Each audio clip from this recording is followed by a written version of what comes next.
მოგესალმებით. დღეს აი აქ თეთრ-ხიდთან შევხვდებით ქუთაისელ ადამიანს, რომელიც უკვე ცნობილი პიროვნება არის თურქეთში. მას სიმღერის მხრივ უკვე ძალიან აქტიური წარმატებები აქვს მიღწეული კარიერაში. გიორგი ხოტივარი ჩამოსულია თავის საყვარელ ქალაქში და მინდა ხო ვკითხო, რა მოხდა მის ცხოვრებაში ამ ბოლო პერიოდში და ყველაზე მთავარი რაც არის. მინდა გავიხსენო ის ჩვენი ძველი შეხვედრები, რომელიც გადაცემაში დილით არაერთხელ გქონია მოვიდა გიორგი.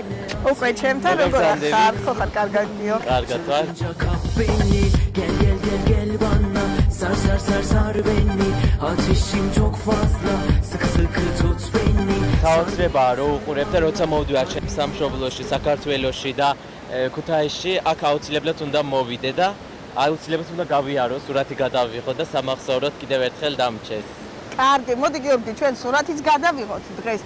ძალიან ბევრის ვისაუბროთ და გავიხსენოთ, რა შეიცვალა იმ ჩვენთან გადაცემაში სტუმრობის შემდეგ, სადღაც 2-3 წლის წინ, ხო? როდესაც ჩვენ ბოლოს იყავით ჩამოსული. როცა ჩამოვდივარ საქართველოში, ქუთაისში ჩამოვდივარ, აუცილებლად მინდა რომ თქვენ არხს, თქვენ გადაცემას ვესტუმრო და ძალიან დიდი პლუსი არის ეს ჩემთვის, იმიტომ რომ თამ რაცაც მინდა რომ საუბრობ, ყველაფერს რომ ვლაპარაკობ და სამახსოვროდ რა თქმა უნდა მრჩება. და ვინც გულს შემატკივრობს ქართველები, ყველას შეუძლია რომ უყუროს.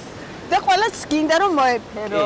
მოდით გავესაუბროთ ახლა გიორგის, დავათვალიერებინოთ თან ქალაქი, შეიცვალა თუ არა, ესეც მაინტერესებს მისი თვალით ამ ორ წელიწადში და ვკითხოთ რა ხდება მის ცხოვრებაში. გიორგი, თეთრი ხიდი კიდე რომელი ადგილი გიყვარს? თეთრი ხიდი მიყვარს, საბაგიროთი ვავდივარ, პარკი მიყვარს კიდევ ჭავჭავაძე მიყვარს, ჭავჭავაძის გამზირი რატომ? დაკავშირებს რაიმე ბავშვობან? არა, რა არის, იცი, იქ რომ ხედავ რომ ქართველები რო არის და ისიც კიდევ ნამდვილი ქართველები, რომელიც რაღაცებს რო ყიდიან, რო ვაჭრობენ. უბრალო ხალხთან ურთიერთობაზე მიყვარს ძალიან და რო უყურებ, რომ ნამდვილი ხალხი რო არის, ასე რომ ვთქვათ, რომელიც სტამბოლში ძალიან ხშირად არ არის, მეტროპოლ ქალაქებში რომელიც არ არის. აჰა. უჰორმონო, ასე რომ ვთქვათ. ხო? ასეთი არის. მიყვარს კიდევ მესხიშვილის თეატრი მიყვარს, სადაც ჩემი ბავშვობა არის გატარებული. რატომ? რა მოხდა მესხიშვილის თეატრში? ვინ დაკავშირებდა ამ თეატრთან? მუსიკალურ სკოლაში ვსწავლობდი, მე თურქეთში სანამ წავიდოდი და ძალიან ხშირად მივდიოდი თეატრებს უყურებდი. კიდევ თოჯინების თეატრში ძალიან ხშირად დავდიოდი ყოველ კვირას აუცილებლად. დავდიოდი და ამის შემდეგ დაიწყო ჩემი კარიერა. ბავშვობიდან მიყვარდა რაღაც სასწაულებს ვაკეთებდი, ყველა მეზობლებს კრიფავდი ეზოში.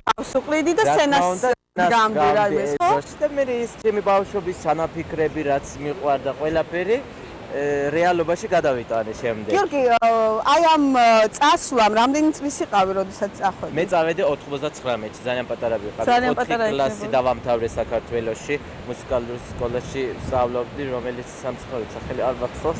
არა უშავს, ახლა მე 4 კლასში საწავლობდი, შეიძლება არ გახსოვდეს. და შემდეგ 1-2 ჯერ, 3 ჯერ მომიწია ჩამოსვლა საქართველოში. თურქეთში სტამბოლში რო ვარ, ურთიერთობა არ მიწევს ხშირად ქართველებთან. აი ლაპარაკზე გეტყობა. უკვე რაღაც თითქოს უკვე გიჭირს, ხო? დედას სადაცაც ვლაპარაკობ, ის არის ყოველდღიური თემები, გამარჯობა, გაგიმარჯოს, წადი, მოდი ასე შემდეგ. უფრო რაინაზე გაქვთ ურთიერთობა, თქვათ იგივე ოჯახში. ქართულად საუბრობ, რა თქმა უნდა, მაგრამ ყოველდღიური სიტყვები რომ არის. ახლა მაგალითად რო ჩემი აზრი გამოვხატო და თქვენ გესაუბროთ, ცოტა უფრო ვაკვირდები, რომ სხვანაირად არ გამომივიდეს. რაღაც ისეთი არ გაგეპაროს, ხო? რა თქმა უნდა, რო არ გამომეპაროს. თუმცა იგივე დადებითი აურა გაქვს, იმდენად თბილი ხარ, რომ ესეც მე მგონი მაყურებლისაგან გეპატიება. ეხლა ჩვენი ბატონი გია, ჩვენი ოპერატორი გამოგყვება და დავსდეთ ცოტა ხანს და ვისაუბროთ უკვე ვცად რა ხდება თურქეთში შოუ ბიზნესში და რა ადგილი გიჭირავს.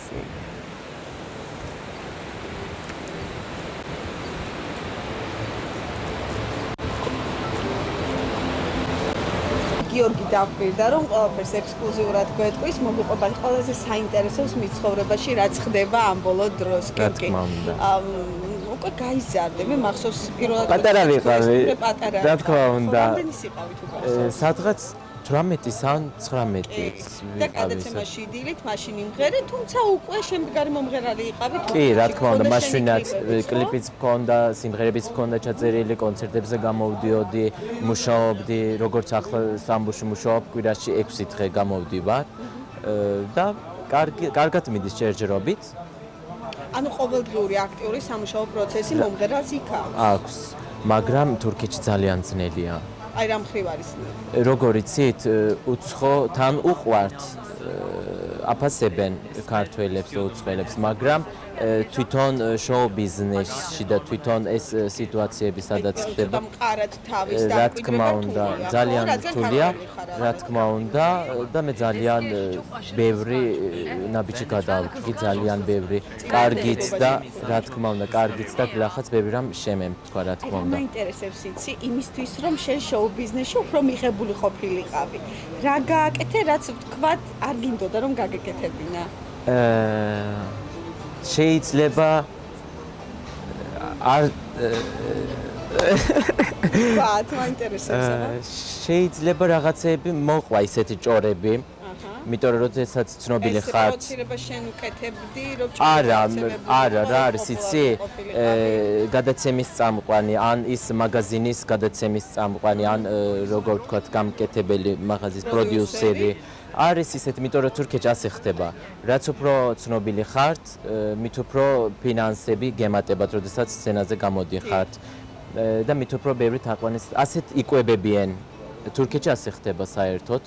და რა თქმა უნდა მითხრენ რომ კრება რო არის ჩემი გუნდი ხომ მყავს მენეჯერი ყველაფერი დიდი მადლობა და შემომთავაზეს რა თქმა უნდა მაგრამ ვნანობ რო ვთქვა არ ვნანობ იმიტომ რომ ყველაფერი რაც გავაკეთე არაფერზე არ მინანია ასე რო ვთქვათ რაც საქმეს სჭირდებოდა აი და გააკეთე მაგალითად მაგალითად შეიძლება იყოს ასეთი მომენტი როცა ერთი წლის უკან ცოლი მოვიყვანე. იყო კიდევ ჩემზე დიდი, რომ ასაკით დიდი, მაგრამ ეს არ იყო ესე იგი დაგეგმილი კი არ ვთქვა, რომ ნამდვილი სიყვარული იყო. მაგრამ რომ შოუ ბიზნესში უნდა გამოსულიყო გაზეთებში, ჟურნალში, ტელევიზიაში უფრო მალე მოხდა. არ ვნანობ, იმიტომ რომ კარგი პიროვნება იყო, ძველი მოცეკვავე იყო. რა თქმა უნდა, არ ვნანობ. არ ვიცი, ისეთი შეიძლება სიცარიელეში ვიყავი, იმიტომ რომ ყველაფერი შეიძლება ვქონდეს სამსახურიც, რაღაცა ცოტა ფინანსური, ყველაფერი წესრიგში მიდიოდეს, მაგრამ არის ისეთი მომენტი, როდესაც რაღაცა სითბოს და რაღაცას ელი და შეიძლება რომ მამის სითბო რო ვერ ვნახე მე საერთოდ, შეიძლება იმანაც გადამადგმებია ის ნაბიჯი, რომელიც არც ქონდა მნიშვნელობა რამდენი წელი იქნებოდა. ადამიანმა უნდა გამიგოს მე ცოლმა, ვისთანაც უნდა დავქორწინდა, ან ვისთანაც ერთად უნდა ვიცხოვრო, უნდა გამიგოს ჩემი ცხოვრება და ცოტა ისე რთულია შენთან ცხოვრება, აი რთული არის როგორ იცი? არ უნდა იეჭვიანოს რა თქმა უნდა. მიზეზები ექნება, როგორც მე ვხვდები, რა თქმა უნდა. შეეცადოს არ იეჭვიანო. იეჭვიანებს, მაგრამ იცით რა კიდევ დისციპლინური ცხოვრება მიყვარს. ყველაფერს უნდა კონდეს თავის დრო მაგალითად და არის სხვა ასეთი მომენტები, როდესაც ქორწილდებიან ქმარ-ცოლი. შემდეგ როგორც არის უკვე ხელს რომ მოაწერს, ისე აღარ არის მეორე დღეს და მე მინდა რომ სულ წყობში იყოს, სულ ლამაზად იყოს, სულ კარგად იყოს ჩემი მეუღლე. ეხლა არ მითხრა რომ შენი ცოტა ასაკით უფროსი მეუღლე არ უვლიდა თავს და არ გეპრანჭებოდა ყოველდღიურად ესე ახალგაზრდა მეუღლე. რა თქმა უნდა, რა თქმა უნდა მეპრანჭებოდა, შეიძლება მასზე მომატყოა. აღმოაჩინე რომ შეიძლება თულად ისე ლამაზი ვერ იყო, ხო? იმიტომ რომ ჩემს რა თქმა უნდა მე გვიანობამდე მიწევს დილამდე მუშაობა სცენაზე გამოსვლა და მე მთელი დღე ვიძინებ სადღაც 7 დღის შემდეგ. ხა მე მგონი ურჩიოთ მანდილოსნებს რომ ყოველთვის შეეცადნენ თავიანთი მეუღლებისთვის იყვნენ განსაკუთრებით მომხიბვლელები, მამასები და მოვლილები. რა თქმა უნდა. აი ამას დაახარჯა ყველაზე მეტი დრო. შემდეგ შეუძლიათ ნებისმიერი ლამაზი ბიჭი ცოტა პატარაც რო კონდეს ასაკი მაგალითად. რამდენი ხანში განქორწინდით? ერთი წელი ვიყავით ერთად, ცხოვრობ. ბევრია შოუ ბიზნესში. რა თქმა უნდა ბევრია. ფიქრობ ახლა შეიძლება 4-5 მომესწროს მეთქი მაშინ იმ ერთ წელში, მაგრამ მიყვარდა თბილად გრძნობდი თავს, მშვიდად გრძნობდი. დავინაცვლოთ, ჩვენ არ გვინდა ეს ძალიან ისეთი კი ვიცით რომ განათლებული კულტურული და ძალიან ზრდილობიანი და თბილი ბიჭი ხარ, დიდი მადლობა. მე აღმოვაჩინე რომ შენ გაქვს ერთ-ერთი კლიპი, რომელშიდაც საკმაოდ ისეთი ეროტიული ელემენტები შემცველიცაა. იცით რა, მაგ კლიპი არის 1 წელი სადღაც, სიმღერა არის დამწვიმე. გოგოს ვეუნები, ასეთ სიმღერა არის. არ ვიცი როგორ სწორად გადავთარგმნებ თუ შეცდომით გადავთარგმნებ, მაგრამ ასეთი სიმღერა არის. სიმღერას ძალიან ბევრი რაღაც მოყვა. და სიმღერა ჩვენ თამამი კადრები რომ არის რა თქმა უნდა და ის კლიპი დამიშდა ძალიან დიდი თანხები. არ გვინდა ახლა თანხას ლაპარაკი, მაგრამ რა არის იცი კლიპში არის ძალიან ბევრი კადრები მოჭრილი. კიდევ, იმიტომ რომ არ შეიძლებოდა რომ უკვე გაშო უფრო მეტი რაც ჩანს, მაგალითად 3 წუთნახევრიანი არის თუ არ ვცდები, მაგრამ ბევრი რამ მოყვა. ეს გოგონა ვინ არის? ეს გოგონა იყო ჩემი ამხანაგი, რომელიც მოცეკვავე არის. და ასე შემდეგ ძალიან ბევრი ხმა მოყვა იცით, მაგრამ ის კლიპი და ის კადრები რა თქმა უნდა ყველაფერი დაგეგმილი მოხდა და გუნდმა იმუშავა. ესე იგი თურქეთის სიტუაციაში ან ევროპის სიტუაციაში მომწონს. ხო. მაგრამ არ ვიცი საქართველოში მოეწონება თუ არა ეს უკვე არ ვიცი.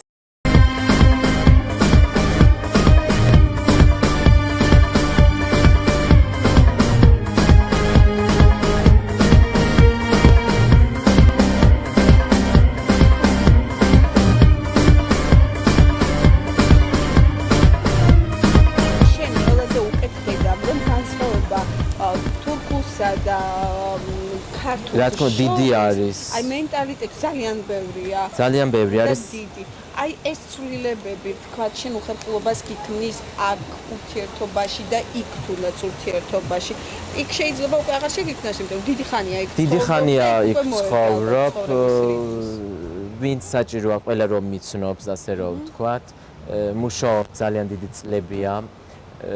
და ძალიან დიდი საათები მიწევს მუშაობა. კვირაში 6 დღე ცოტა არ არის, იმიტომ რომ თურქეთში ყველაზე პოპულარული მომღერალიც კი ვერ მუშაობს იმდენი დღე. მე რო არ ვიმუშაო, ან ახალი რამე რო არ შევქმნა, არ შემიძლია.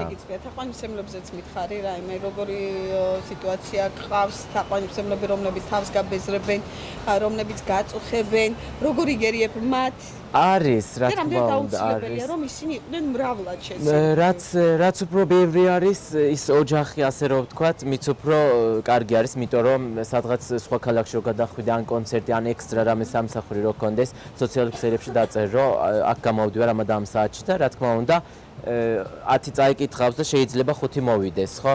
რა თქმა უნდა ეს უკვე ფინანსური, ყველაფერი ფინანსურად იხდება უკვე ისეთი პროფესია არის, რომ ბევრი შემოდის და უფრო მეტი შეიძლება იხარჯება ფინანსურად ძალიან ასე რომ ვთქვათ ძნელია და თაყვანისმცემლები ქართველებიც ბევრი მყავს ემიგრანტები როდესაც გამოვდივარ პირდაპირ ეთერში ან რაღაცას რო ვაკეთებ და რო ხედავენ ვინც იცის ჩემი ნომერი ხო მირეკავს ან სოციალურ ქსელებიდან წერს და ეს ძალიან მიხარია რა თქმა უნდა იმიტომ რომ ჩვენი სიუჟეტი სოციალურ ქსელში აუცილებლად დაიდება მას მთელი თურქეთი დარწმუნებული ვარ თუ არა გიორგის თაყვანისმცემლები მაინც ნახავენ ძალიან კარგი და მე მგონი ჩვენს უსაყვარლეს ქუთაისის ძველობასაც თვალს გადააბებენ და ეს ჩემთვის არის ძალიან მნიშვნელოვანი ჩაწერა საუბარი ასე რომ ვთქვათ იმიტომ რომ მშვენიერი გარემო არის და თქვენს კარგი ენერგია გაქვთ და ძალიან კარგია ყველაფერი. ბოლოს უნდა გკითხო აუცილებლად. რა ხდება თურქეთში დღეს? აი ქართველებს როგორ აღიქვამენ, როგორ ღებულობენ და რამდენად დადებითად შეგვიძლია შევაფასოთ დღეს ქართველების სადმე თურქების შეხედულება. რა არის იცი, ცოტა რთული მინუსი მაინტერესებს. რა თქმა უნდა, ცოტა რთული სათქმელი არის, იმიტომ რომ მე არ მაქვს ამის უფლება რომ ვთქვა, მაგრამ ქართველები ძალიან უყვართ. თურქეთში პატივს ცემენ. უცხოელები უყვართ, ქართველები მით უმეტეს უყვართ. მე არასდროს არ შემქნია პრობლემა, იმიტომ რომ შეიძლება საუბარში რო გრამატიკულად ვსაუბრობ, ნეტავას შემეძლოს ქართული საუბარი ასე რომ ვთქვათ. არ ვიცი, მე არ მინახია ქართველი, რომელსაც პრობლემა მქონოდეს თურქებთან, არ არის ასე. კარგი არის.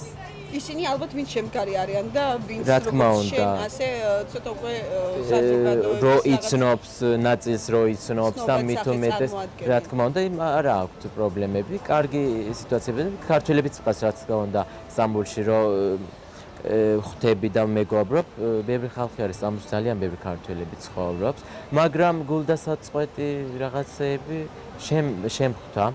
როდესაც მალავენ ქართველი ვართ, ზოგი მაგალითად ყველა არა, მაგრამ ზოგი მალავს, ხვდები მაგალითად. არ ვიცი. ხვდები რომ ქართველია და თანაც ხო გარეგნობათაც გვეტყობა რომ ქართველი ვართ და ერთი სისხლი ვართ, არ ვიცი. ხომ არ გინდა ვთქვათ სოლად შეირთო ქართველი გოგო. რა თქმა უნდა მინდა და მეც მინდა და დედაჩემსაც და ჩემ ოჯახსაც უნდა და სულ რო თურქეთში, ხო? შეიძლება თურქეთში წავიყვანო, აქაც დავრჩეთ, იქაც ვიყოთ. შეიძლება, აქაც რა თქმა უნდა. რო შემიყვარდება, მაგრამ რა არის, იცი? ისეთი უნდა იყოს, რომელიც ეს ჩემი წარსული ცხოვრება რო გაიგოს და ყველგან წამომყვეს.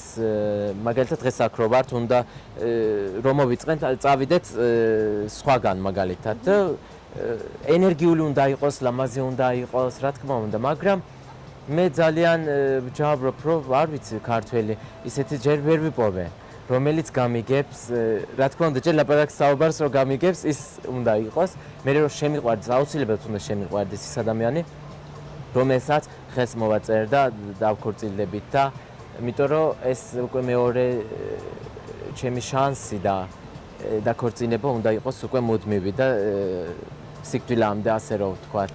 დღეს გიორგი მიემგზავრება თურქეთში, მინდა მას წარმატება ვუსურვო. ჩვენ შევეცადეთ არ გვაძლევს გადაცემის ფორმატის საშუალებას, რომ კიდევ დაუსრულებად ვისაუბრებთ და მე და შეთკი ვისაუბრებთ.